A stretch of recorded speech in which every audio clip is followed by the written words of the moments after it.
Go down, Moses, way down in Egypt's land. Hello, Pharaoh, to let my people go. Amen. Hello, Pharaoh, to let my people go. Hello, I ain't free yet. Hello, Pharaoh, to let my people go. Hello, Pharaoh, to let my people go. Let my people go. Let my people go. Let my people go. Let my people go. Let my people go.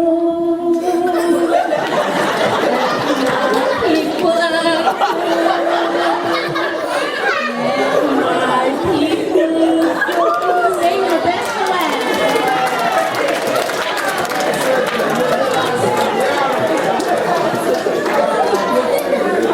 You are free, honey. I hope those are tears of joy.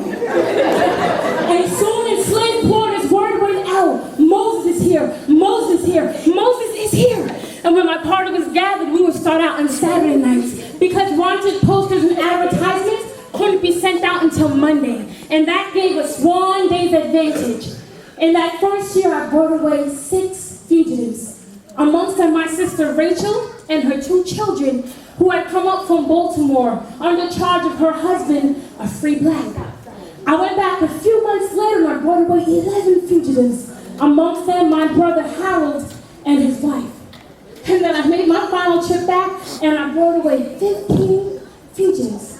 And during the daytime, we often hid in these potato holes while the bounty hunters passed within just a few feet of us. The potato holes are where they store sweet potatoes to keep them from frost. And we traveled on foot over mountains, through forests, across rivers, dangers by water, dangers by land, dangers from our enemies, even danger amongst false brethren from within our group. Now, if they were babies and small children, I would carry a potion that would stop their crying and make them sleep for hours. Sometimes members of my party would say, Harriet, we can't go on, we must stay where we dropped. And they would insist upon returning. There was no remedy but force. I carried a revolver. And I would point it at their heads and I would say to them, go on or die. And that pretty much persuaded them to drag their weary legs on their northward journey. One time while we were going up the high road, we saw the bounty hunters tacking up flyers and advertisements for my capture, which was $40,000, which is equivalent to $1 million today. Wow. So one time I was traveling in a train car, and there was a poster above my head.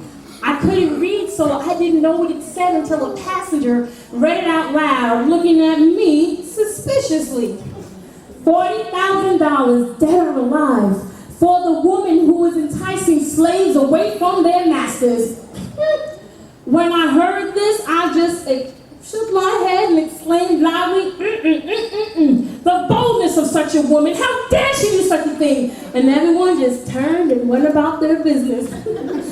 One time I needed to go back into town, so I disguised myself as an old slave woman, carrying some live chickens by the legs. And as I was passing through town, I saw my former master steward, and I thought to myself, uh-oh, he might recognize me in spite of my disguise because of all the years that I had worked for him. So thinking fast, I let the chickens get away, and how they clucked and cackled, and how I shrieked and cried chasing them. Oh, Lordy, Lordy, my chickens, my chickens! Oh, Lordy, Lordy, my chickens, my chickens! Oh, Lordy, Lordy, my chickens, my chickens, my chickens! Oh, Lordy, Lordy, my chickens, my chickens! Oh, Lordy, Lordy, my chickens! Oh, Lordy, Lordy, my chickens, my chickens! Oh, my chickens, my chickens! have my chicken. Oh, Lord. And Master Stewart just stood there calling out, "Hey, Mammy, you gonna lose them chickens, poor old Mammy." Poor old Mammy indeed. But it worked. One time I was leading a group of my fugitives north. And suddenly I had a blackout. And in that blackout, God showed me that there were dogs and bounty hunters laying in wait to ambush us. So when I woke, I quickly led my party of fugitives safely across the river. And far in the distance, we could hear the dogs barking and the bounty hunters yelling and cursing. They were upset that they had lost us.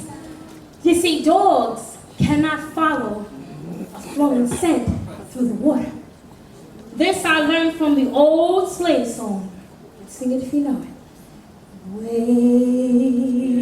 in the water. Wade in the water, children. Wade in the water. God's gonna trouble the water. Who's that young girl dressed in red? God's gonna trouble the water. It must be the children Moses led. God's gonna trouble the water. Wade in the water. Wade in the water, children. Wade in the water. God's gonna trouble the waters. Who's that young boy dressed in white? God's gonna trouble the waters. It must be the children of the Israelites. God's gonna trouble the waters. Wade in the water. Wade in the water, children. Wade in the water. God's gonna trouble the waters. God's gonna trouble the waters. God's gonna trouble the waters. God's gonna trouble the waters. God's gonna trouble the waters.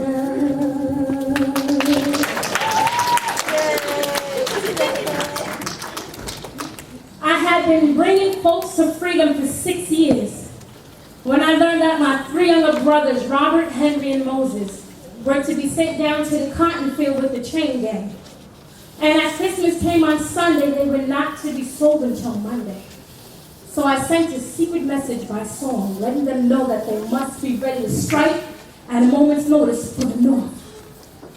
So I finally arrived there, back at the bravest plantation, and I hadn't seen my parents in 6 years.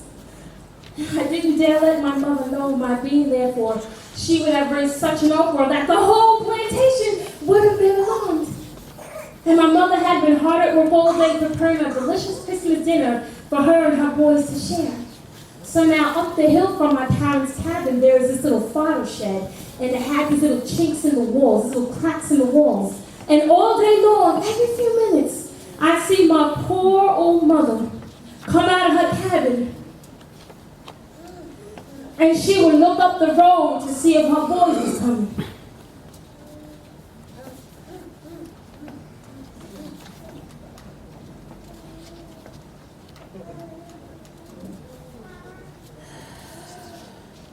I would almost hear her sigh as she turned back and went into her cabin. So now later on that night, my brothers arrived with 2 of the men who were to escape with us. They arrived at the fodder shed, exhausted and famished. I I sent the 2 men to speak to my father, honest Ben, but to not let my mother know of my being there. So shortly after, my father came up to the fodder shed and he slipped some food in the doorway, making sure he didn't see any of his children. And I lay there up among the ears of corn, the child he had not seen in 6 years, just longing to embrace him. So, before leaving, I decided to go down to my parents' cabin to give a farewell to my mother, a silent farewell to my mother. My father knew I was there. My father said that he would accompany us some miles upon our journey. So my father, he took a handkerchief and he tied it tightly over his eyes. And with each son taking him by the arms, he went with us some miles upon our journey. And when I embraced him to bid him farewell, I just held him so tightly. And then I left him standing there in the middle of the road blindfolded, and with a heavy heart I left him. And when my father could no longer hear our footsteps,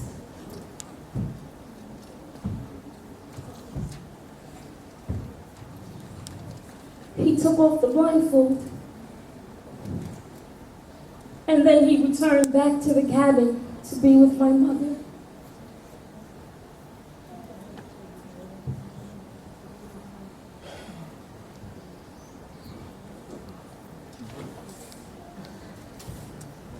So now the next day when the slave traders came for them, my brothers, they were nowhere to be found. So they went to the Reverend Dr. Thompson's house and they asked the Reverend Dr. Thompson if they seen my brothers. And so the Reverend Dr. Thompson said, "No, have you spoken to Rit, their mother?" Yeah, we spoke to Rit. And Rit said she waited for them most all day and they never showed up, and it most broke her heart about it. So the Reverend Dr. Thompson said, "Have you spoken to their father, Honest Ben?" Yeah, we spoke to Honest Ben. What does Honest Ben, their father, have to say? Honest Ben said that he ain't seen not one of his children this Christmas. And so the Reverend Dr. Thompson said, well, if Honest Ben said that, then it must be true, because technically my father really didn't lay his eyes upon us. And so the slave traders went off disappointed. But shortly after that, my parents were in trouble. My father had been betrayed by a slave whom he had helped escape. But out of fear, this slave had turned back. And this slave told his wife the entire plot. His wife, hoping to win favor with her master, revealed the entire story to him. So my father was to be arrested and tried. And I decided to save them the expense of a trial by bringing them up to Canada. I didn't have any money at the time, so I asked the Lord, where should I go to get the money for such a trip? And I was directed to the office of a certain gentleman in New York. And when I got there, I said, I'm going to sit here all day. And I ain't leaving here till I get enough money to bring out the old people. And I ain't drinking nothing you give me, and I ain't eating nothing you give me. And I sat there all day long, y'all. But y'all know I got it, right? Now, my parents were too old to work, and they would never be able to walk the distances that we must go. So this was quite a challenge. So I went back dressed as a field hand in some breeches and a big floppy straw hat. And in my parents' backyard, they had this old horse, and then they had these 2 rusted chase wheels with a board on the axle. So I swung another board with rope for them to rest their feet on. And I rode my parents into town in style on this rickety old wagon. And at the railroad, I brought them to a place and put them in a car with some good white people, gave me the means to bring them up to Canada. Now, we spent that first winter in Canada, but because of my mother's suffering and complaining, I vowed that one day I would bring them to a much more comfortable home, to a place that we could all share together. Now, because of my mission, I met some great men and women. Ralph Waldo Emerson, Sojourner Truth, Wendell Phillips, and Frederick Douglass. But the person that inspired me the most was Captain John Brown.